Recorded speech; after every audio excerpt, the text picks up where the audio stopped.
presumably there are different stages of that process of healing, or are they? So, would you say there was an optimum time at which meditation could be introduced to them in the healing process or reintegration process? Yeah, it's. I guess it depends on the individual, and if they were working with a therapist, I would just encourage the therapist to kind of use their own, clinical judgment and as to when to introduce it. I suppose being able to sit still and even close your eyes, might be the first step, and perhaps do that, in the presence of a therapist who could help ground the person if they began to have flashbacks or dissociate, to help them feel more grounded, and that would be an indication that they're not quite ready for a regular meditation practice. But over time, they could start off slow and begin to build up the practice, and the fact that they're doing it with other people as well is helpful, because it's not such a solitary experience. It's people supporting one another in the practice. Yeah. Thank you. That's really moving. It's also interesting to hear you. I heard you speak about the how the medical professionals talk about meditation in relationship to their more conventional, I suppose, therapeutic work. And you were saying that many of them are conscious of the limitations of conventional therapy and medication in helping trauma survivors to heal and, of course, move on to a flourishing life. Is the practice of meditation helping clinicians as well? Are they understanding how to deal with these inevitable limitations in their own professional life? I think it is. This is a colleague that I mentioned before, Richard Malika, is looking at. He's been working with clients for over 30 years, and he recognizes the limitations of talk therapy, of medication. He has a lot of clients who are, no longer symptomatic. I mean, then may not even be taking medication anymore. They're sleeping through the night. But there's still some underlying issues. They might be having conflicts in their relationships. They, may be feeling stuck in a certain way. There's a certain lack of, vitality, perhaps, in their life. And so he's looking at developing an assessment tool to measure what he's calling flourishing, flourishing scale. So you might think of it as kind of the fruits of the spirit: love, peace, joy, patience, kindness, fidelity, self-control. But which is, it's hard to measure those things.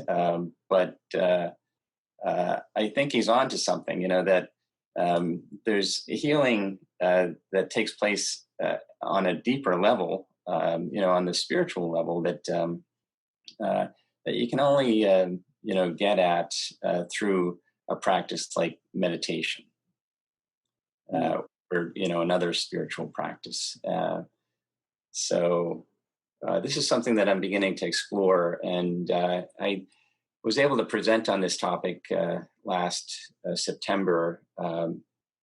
Specifically meditation as a healing art, for people who have experienced torture and trauma. And it's helping me to begin to, articulate how the practice, in many ways counteracts the effects of trauma. And if you look at symptoms of trauma, it people often feel fragmented, in body, mind, and spirit. They tend to become, more self-conscious, focusing on themselves. It's hard for them to relate to others. There's, increasing isolation and, separated from others. There's an underlying feeling of, humiliation. People often describe, a symptom of thinking too much, and that's a very common complaint, by folks, and or they feel stuck, in the past, remembering the trauma, or difficulty regulating, their emotions. So these are all things that, over time, meditation helps to address, because, it goes beyond, the rational mind, and opens us up to the spiritual dimension. And, they slowly begin to feel more, integrated in terms of body, mind, and spirit. And, the meditation practice takes the attention off themselves to become less, self-centered and more other-centered, and they begin to feel less isolated and more connected with others. And as we begin to gain self-knowledge, we move from that underlying sense of humiliation to a more of a healthy humility. So there are other ways that it can help as well, in terms of letting go of thoughts about the past and being more present, regulating our breathing and our emotions, and promoting equanimity. So I'm beginning to think about this relaxation response as an antidote to the stress response. And in some ways, on a deeper level, meditation could be seen as a healing response, in response to to trauma. Thank you. This is very inspiring and very, very revealing and wonderful to know that you're doing it, but also that you're doing it in the federal system. The federal system is still able to support such a wonderful, compassionate and humanitarian work like this. So thank you for doing it. And could you just say finally a quick word about the seminar that is being planned for October? Sure. So this seminar is an opportunity for us to explore further with different professionals in medicine and mental health, this idea of healing from trauma. And so I'm not sure what the actual title is at this point, but it's focusing on meditation as a path to healing for refugees. And so the seminar portion will explore from different traditions, Muslim, Buddhist, Christian, the practice of meditation as a way to help people to deal with trauma.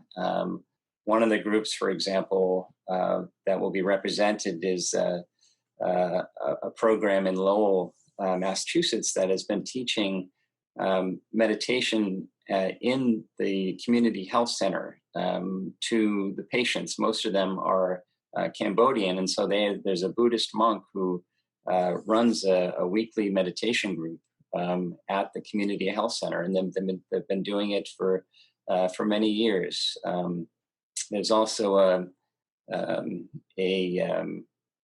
Libyan psychiatrist who works with families and children, helping them to deal with the effects of trauma, and has written a book and started a project to do that, not only in the US, but in other countries.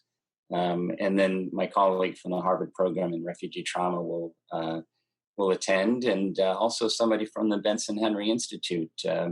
He's a neuropsychiatrist, and has continued the work of Herbert Benson, and is very interested to look at this from a from a medical point of view, the impact of trauma on the brain, and how meditation can help to counteract those effects.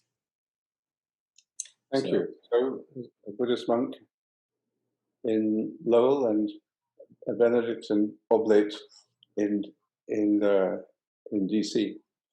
So, thank you, Tim, very much for sharing this. It's been, as I said, very inspiring, and we're very proud that you're doing this in connection with the community, and it's been very enriching to our sense of how the gift of meditation can be shared very widely, and that the essential simplicity of it really is what makes it so universal.